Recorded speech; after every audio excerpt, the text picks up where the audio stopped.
Panibagong araw, panibagong vlog. So for today's chismis, isi-share ko sa inyo ang aming night swimming. At dahil nga nakabakasyon tayo, kailangan nating magsuot ng ating bathrobe. So ito pala yung aking outfit, swimming outfit. Naka one piece ang person, of course hindi revealing yung ating pa-swimming dahil kasama natin yung ating amo. And finally, ito na nga, nasuot ko na yung aking bathrobe. So lahat pala kami dito, susuotin namin tong bathrobe dahil maraming mga pool ang aming pupuntahan, iba't ibang pool at kailangan naming sumakay ng para siyang motorcycle na e-bike or ano bang tinatawag, yung mga sinasakyan ng nag-golf ba. At dahil nga first time naming mag-bathrobe, nagtatok video ako and tawang-tawa ako sa alaga ni ate dahil parang nabigla siya na nagbi-video ako tapos tawang-tawa ako, tingin ng tingin siya at parang nahiya na din ang person mag-video. And may kasama pala ako dito, kasama ko din si ate, yung katulong ng pinsan ni amo, ang nagbi-video din siya, o di ba, para-paraan. So ito na nga, sumakay na nga kami sa parang motorcycle, hindi ko alam kung anong tawag, wala kasi ito sa bukid. So ang resort pala na pinuntahan namin dito sa China is ang pangalan Shapula World Resort. So, dumaan pala kami dito sa hotel. Ditong hotel na ito, dito kami nagbo-buffet. At ang hotel ng pangalan dito is Squirrel Hotel. Hindi siya common kung isi-search mo sa Facebook.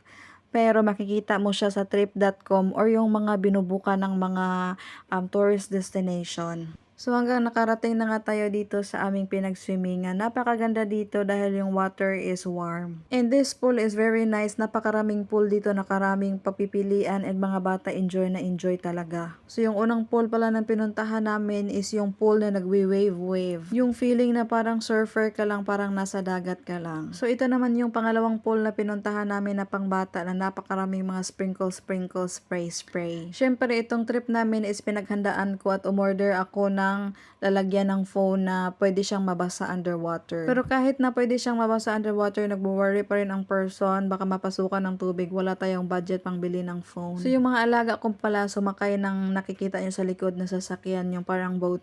And then ako, nandito lang din nakatingin sa kanila. So meron akong time mag-video at maglangoy-langoy. And in this pool pala, hindi pala siya nakakatakot dahil ano lang niya, hindi siya deep. And very perfect talaga sa mga bata at magi-enjoy talaga sila.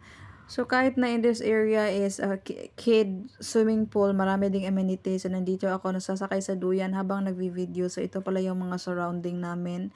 Napakaganda. Kung bata ka, mag-i-enjoy ka talaga. So, nagduyan-duyan lang ako dito while nag-video and nagre-relax. Salamat talaga sa employer ko na dinala ako dito at na-experience ko yung mga ganito. And take note, ang pool as in napakalaking area ng pool at saka napakaraming pool dito. Nasa sa inyo lang talaga kung saan kayo. This is perfect place for family outing. And alam nyo ba na napakalayo nito from Hong Kong? Nagta-travel kami ng 3 to 4 hours.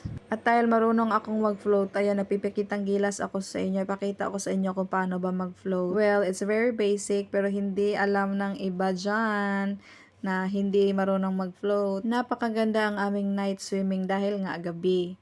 So, malamang hindi mainit. Masyado na nga maitim ang person, so I cannot afford na magiging maitim pa talaga or mas lalong umitim. O, diba may mga effect ng mga pa-shower dito everywhere.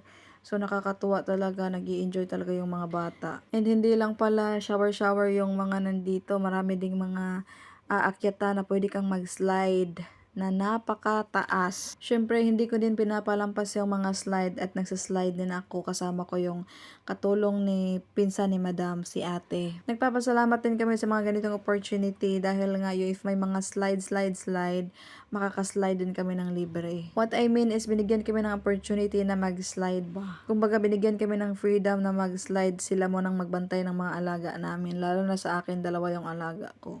'Di ba, nakaka-enjoy lang talaga magbakasyon yung feeling mo na may pera pero wala ka palang pera, sinama ka lang. So ito na ngayon sinasabi ko na nag-try kami ni ating mag-boating. So from slide ito na sasakay kami ng napakataas na nasasakay kami ng boat. So pupunta kami doon sa napakataas na slide. And grabe yung experience namin, parang mag-goodbye, goodbye world. So dito pala pinasakay yung aming nilagay yung aming boat at saka inupuan namin hanggang pailalim. Ang grabe yung sigaw ng mga person, kami lang yung maingay doon. And honestly speaking, wala akong nakitang Pilipino doon, dalawa lang kami ni ate ng Pinoy doon. Kasi super layo niya and parang hindi siya common ba. Ganito ka-strong yung water, so ipupush talaga yung boat nyo pataas ng napakabilis. Kaya yung mga problema at pinagdadaanan mo, mas shout mo talaga.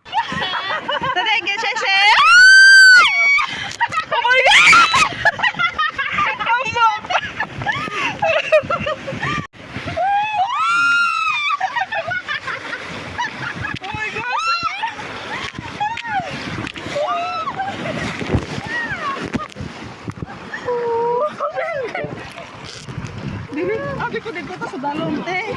Mas light na liwat te, masaka to liwat te, mas light te. Ayos ka. Diyos ko na. I thank you. No, you can So pagkatapos nga ng aming slide na boat, mag-slide ulit kami ng isa pang beses. Nag-slide kami dito sa longest slide and hindi ko talaga naisip at hindi din naisip ni ate na napakalalim pala ng aming mapuntahan. So of course, as usual, nalunod ang mga person. Muntika na talaga kaming mag-goodbye Philippines, goodbye world. But it's very safe naman kasi nandyan naman yung mga lifeguard na nakasubaybay at nakatingin, nakabantay in case of emergency na kailangan nyo ng help. So sa slide pala, kailangan naming umakyat ng napakataas.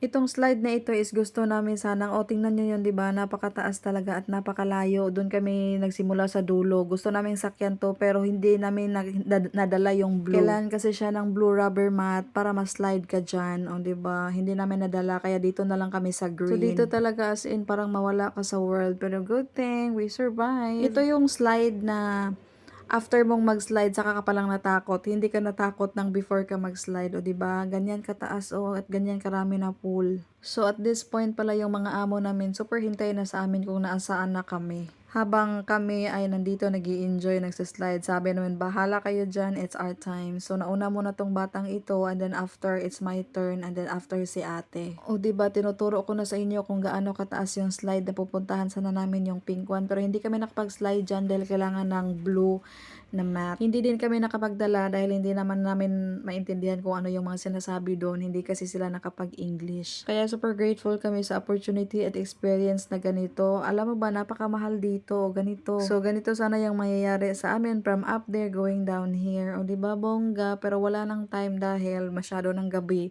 at nagpipila pa kami doon. Tsaka hinahanap na kami ng mga amo namin kaya bumalik na lang kami. Nakadalawang slide ang person. Yung isa is boat and yung isa is yung green. At nagpunta din pala kami sa iba't ibang mga bath. Yung mayroong mga warm, mayroong mga milk bath or yung mga tea bath. As in, napakadaming gusto mong maglublob doon. So, ayan, dahil nga gabi na, so, naka-bathrobe na ang mga person. Lahat kami naka-bathrobe dyan. Si ate, yung mga alaga niya, kami lahat. As in, mostly, majority ng mga guests. Hindi lang kami nag-feeling dito, nagba-bathrobe talaga sila. And makikita nyo dito, o diba, tignan nyo, na dito kami sa bilihan ng mga soft drinks or yung mga pasalubong. So, ganyan yung itsura ng person. So, dala-dala ko tong swimming pool or what is that? Tapos nahirapan ko na alalahanin salbabida ng alaga ko. Ayan, naka-bathrobe kami lahat. Lahat ng mga visitors dito, mga guests. Alam niyo ba, pagdating namin dito, akala talaga namin may mga nagpipin up kasi ang daming naka-white, isang truck sila. But then we realized na mga naliligo pala nagba-bathrobe. Kasi nandyan kasi sa hotel yon. So kasama sa hotel, of course, maliligo ka and medyo malayo yung pupuntahan mo. Kailangan mo talaga mag-bathrobe para iwas lamig. So kahit nagaling kami sa buffet kanina bago kami naligo, nagutom pa din ang mga person kaya bumili sila dito sa store. At tinatanong din kami kung anong gusto namin kainin. So bumili din kami dito ng ice cream. So this time pala pauwi na kami sa aming hotel room and the time is 10:30. Kailangan mag-close kasi ang mga swimming pool ng 11 p.m. So ito na nga at nakasakay na din kami, o diba, social-socialan yarn. Nakasakay na kami dito sa hindi ko alam kung anong tawag. O diba, feel na feel talaga namin ang bakasyon dahil feel na feel ko especially. Ang sarap kaya magbakasyon pag free na walang binabayaran. Sinasama ka ng amo. Alam nyo ba, bihira lang na nangyayari ito. Kadalasan talaga dito pag sinasama ka